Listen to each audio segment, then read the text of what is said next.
Introdução: Minotauro, Centauro ou Platão? Nossa reflexão caminhará por 10 xilogravuras da filosofia zen budista e suas intrigantes conexões com a tradição cristã. Oferto ao ouvinte as interpretações tradicionais, algumas míticas, outras simbólicas, psíquicas, racionais e espirituais. Desde logo esclareço minha maior facilidade na esfera racional, mas devo ressaltar que tratarei de todas as demais com igual respeito, a fim de estudarmos os insólitos vínculos entre símbolos, mitos, parábolas, alegorias, clássicos literários, produções hollywoodianas e outros artefatos históricos ficcionais produzidos no decorrer da história humana. Na alegoria mítica da caverna de Platão, representada pela gravura de Jan Sanderdon, 1565-1607, os prisioneiros estão acorrentados e suas consciências limitadas a projeções de sombras distantes da verdadeira beleza, riqueza e luminosidade encontradas fora daquele cárcere sombrio. A figura mítica do Minotauro, por sua vez, possui 2 símbolos marcantes: a cabeça animal em corpo humano e o labirinto como prisão. A cabeça de touro representa a submissão da conexão racionalidade-transcendência à irracionalidade-materialidade. Em outras palavras, a racionalidade, quando desconectada do transcendente, perde-se no labirinto sensorial do mundo material. Em simbolismo oposto, o centauro exibe um corpo de cavalo com tronco e cabeça humanos. Portanto, embora visceralmente preso a um corpo animal, possui coração e mente humanos, representando um momento evolutivo mais avançado em relação à figura mítica anterior e aos acorrentados na caverna platônica. Essa figura mitológica já possui condições de portar um arco e uma flecha, a fim de atingir objetivos mais elevados. Tais mitologias, incluindo a alegoria da caverna, portam simbolismos que escapam ao homem moderno, pouco interessado nesses temas ou, no máximo, portador de uma espiritualidade segmentada, etnocêntrica ou, em linguagem coloquial, bairrista. A humanidade atual desconectou-se dos significados mais profundos dos simbolismos e seus efeitos didáticos e auxiliares para o despertamento de seres que não estão capacitados ou interessados numa compreensão racional de nossa urgência evolutiva. Pois muito bem, autor. Por que não partimos para as glórias da racionalidade e deixamos de lado o restante? Excelente pergunta. Eu mesmo foco bastante na ciência e busco primar pela racionalidade, muitas vezes em demasia, devo confessar. Contudo, a razão não dá conta de tudo e precisa desesperadamente conectar-se ao transcendente. Aos que desejarem substituir o termo transcendência por cristandade ou iluminação, delego meu fraternal e igualitário acolhimento. O isolamento entre ciência e transcendência ocasionou-nos muitas complicações no campo ético. A autonomia entre tais ramos de estudo foi gloriosa, mas sua desconexão não. As tristes matanças que maculam a história humana não deixam dúvidas sobre a urgência conectiva entre inteligência e empatia, conhecimento e ética, ciência e consciência, ou ainda, se desejarmos usar termos da religiosidade ocidental, racionalidade e cristandade. Enfim, uma razão fecundada pelo amor. As figuras mitológicas e alegóricas simbolizam os momentos evolutivos de aglomerações humanas e revelam o inconsciente, individual e coletivo, de personalidades e sociedades primitivas, estejam elas completamente degradadas ou em estágios morais superiores. O terceiro milênio brindou-nos com avanços tecnológicos espantosos. Todavia, ficam as perguntas: por que tamanha lentidão nos avanços morais? Qual será o limite da nossa teimosia? Responderemos tais questões nesta inusitada jornada interpretativa sobre as citadas 10 gravuras oriundas do Zen budismo, que partem de uma posição evolutiva consideravelmente superior aos acorrentados na sombria caverna de Platão, bem como aos que adentraram nos labirintos sensoriais nos quais se perdeu o terrível Minotauro. As estreitas associações que farei com a tradição cristã ocorrerão durante nossa aventura. Entretanto, advirto desde logo: a porta é estreita e o caminho é pedregoso. Ao superarmos a covardia que nos impinge tolas vitimizações, inoportunas terceirizações e resmungos mimizentos, seguiremos nosso peregrino zen e acordaremos do sonho narcísico que reflete uma bela imagem, mas esconde o principal: nós mesmos. Como dissemos, nosso peregrino zen partirá de posição avantajada em relação aos acorrentados da alegoria platônica e aos ainda perdidos no labirinto minotáurico. Todavia, não podemos afirmar que sua jornada será fácil, eis que o intrépido desbravador será obrigado a enfrentar um touro indomado que insiste em tumultuar seu caminho. Ao tomar ciência de suas vinculações viscerais com a animalidade da besta, ele encontrará meios para controlá-la e poderá manusear o arco e lançar a flecha da simbologia centáurica. Desnecessário entendermos tudo agora.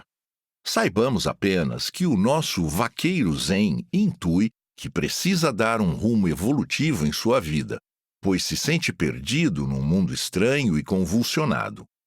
Essa relevante percepção destaca-o da massa materialista, historicamente seduzida por enganosos ismos de toda a natureza, mormente os políticos e os ideológicos.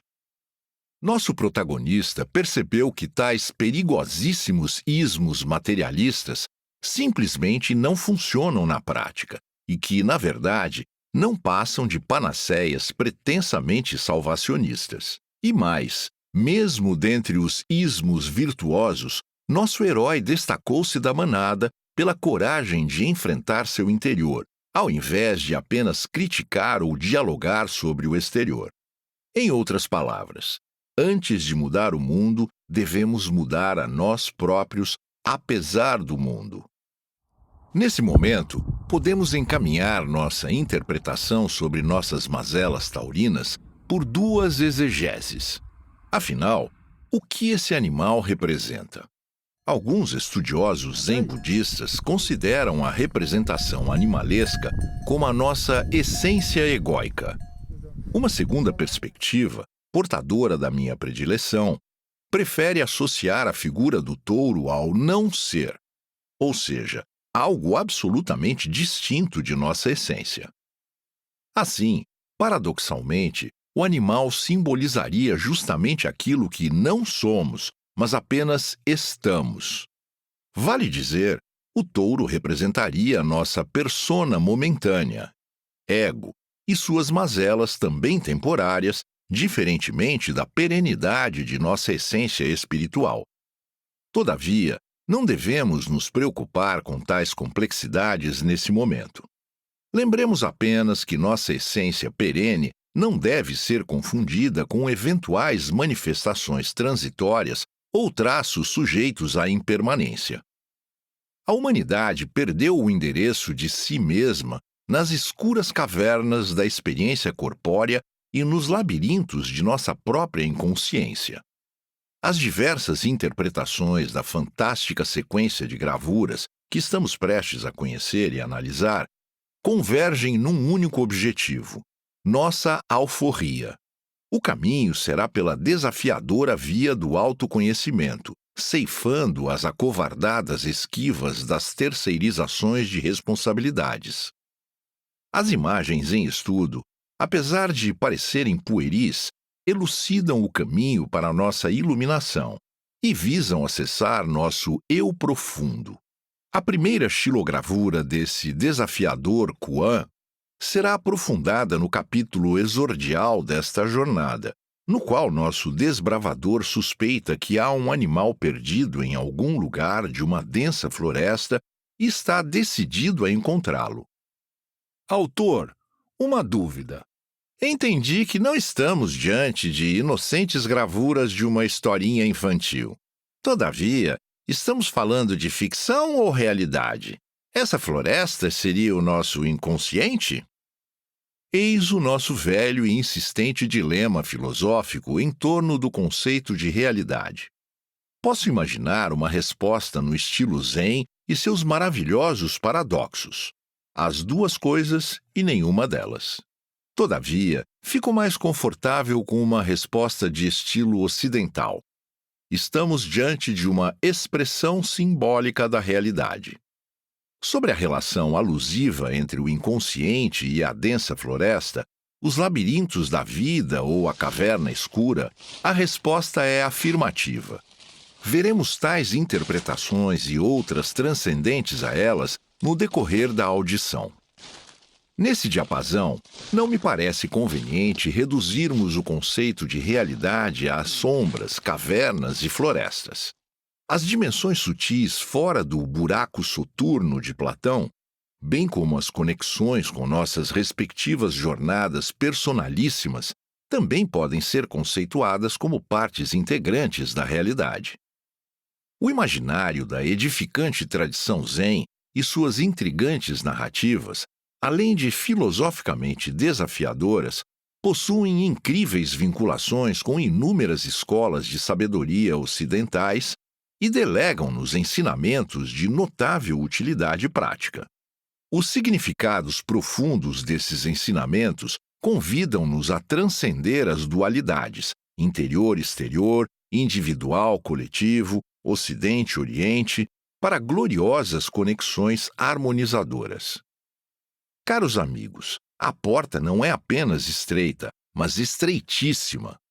Todavia, nossas dificuldades não são nossas inimigas, mas nossas educadoras. Uma advertência: não adentremos na desconhecida floresta desprovidos dos equipamentos de proteção adequados. Levemos conosco a bússola da ética, o cantil da prudência e um bom estojo de primeiros socorros. Oi? Explique-se melhor, autor. Se eu seguir essa jornada, poderei ferir-me ou machucar alguém? As questões elaboradas por ouvintes imaginários seguirão comigo por toda a aventura deste audiolivro. Na verdade, ousei criar um alter ego, outro eu, que não terá nenhum pudor em colocar-me perante situações filosoficamente desafiadoras e até mesmo embaraçosas. Todas as respostas requererão interpretações profundas dos símbolos envolvidos, a exemplo das representações das sombras platônicas, dos infernos dantescos, dos touros e demais elementos que compararemos com a jornada Zen. No tocante ao questionamento de meu ouvinte, destaco com especial veemência que devemos ter redobrado cuidado para não ferirmos ninguém no processo de captura e domesticação do nosso touro atrevido. Afinal de contas, esse robusto animal, uma vez irritado, pode causar muito estrago. Todavia, na hipótese de deixarmos o touro deseducado e selvagem, o estrago será ainda maior. Esse foi o equívoco russoniano, e sua ideia de uma eventual nobreza selvagem supostamente contaminada por malvados agentes civilizatórios. Portanto, que a captura e o adestramento sejam feitos em locais adequados, bem longe das lojas de cristais e dos bibelôs de porcelana. Tenha em mente que a narrativa dos 10 touros do Zen vem da tradição pacifista do Zen budismo e é contada através das referidas xilogravuras que ilustram as fases progressivas de um não iluminado no caminho da iluminação ou elevação espiritual. Enfim, tranquilizo todos os ouvintes, pois o caminho convida-nos ao desenvolvimento, dentre outras virtudes, da serenidade e paz interiores. Independentemente do caminho, seja ele científico, filosófico, religioso ou qualquer outra prática espiritualista escolhida pelo amigo ouvinte, outorgo meu respeito e cumprimentos a todos os heróis que ousam a aventura da ascensão de um nível de consciência para outro. Haja heroísmo nesse processo. Na qualidade de um espiritualista conciliente, busco integrar inúmeros caminhos transcendentes sob um único eixo, sejam ocidentais ou orientais. A admirável filosofia Zen pode ser comparada com notáveis produções cinematográficas, textos bíblicos, mitologias, perspectivas históricas e integrações com importantes tradições de sabedoria, notadamente os dulcificantes valores cristãos. Por derradeiro, enfrentemos o título introdutório: Minotauro, Centauro ou Platão. Adoto uma resposta integrativa inspirado pelas vertentes da filosofia integral, dinâmica da espiral e a citada espiritualidade consciente de minha autoria. Afirmo que todos os níveis de consciência representados por símbolos e alegorias estão devidamente acolhidos pelas leis naturais e imutáveis que regem o universo, impulsionando-os positiva e evolutivamente. Como dissemos reiteradamente, nosso vaqueiro Zen superou tais figuras mitológicas, bem como a ilusão da caverna de Platão, mas terá uma jornada e tanto pela frente. Convido a todos a segui-lo nessa empolgante caminhada ascensional.